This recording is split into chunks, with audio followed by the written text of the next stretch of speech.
afford clean, healthy schools for all our children, not just a select few. Schools where the curriculum is balanced with the culture, where education is relevant. This is what our country could look like. But instead, children with disabilities get ignored because they're First Nations. Children with health issues get ignored because they're First Nations.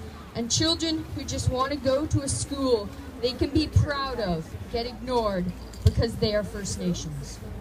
Does the government still believe that First Nations children's education does not have to be a priority? Because I believe that all children should be a priority.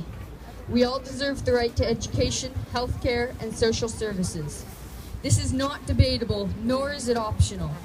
A government is supposed to be elected by the people, for the people. It must be concerned for the best interest of Canadians. If the federal government cannot fulfill its duties and provide its people with basic human rights, what is it doing? Where is our money going?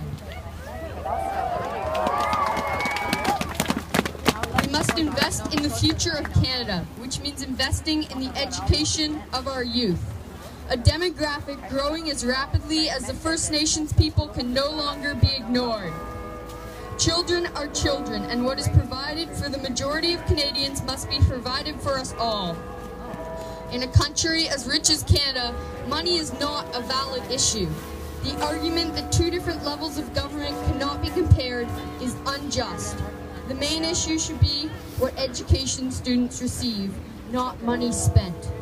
First Nations schools get less funds per child, but the more important point is that the money is clearly not enough. The gap between what is paid per student on and off reserve is highly contested, but likely stands around $2,000 to $3,000 less per student. How is this not discrimination?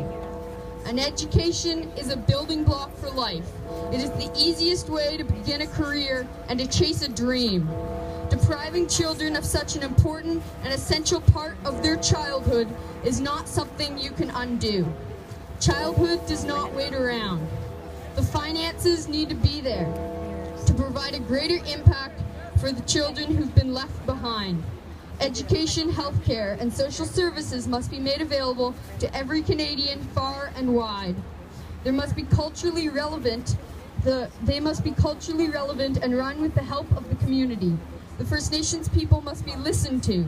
We can create a future for all of Canada if only we try and grasp it. We must learn from our past and treat each other with dignity and with respect. We as a nation must be there to help and support our fellow Canadians, as an equally educated population shall benefit us all.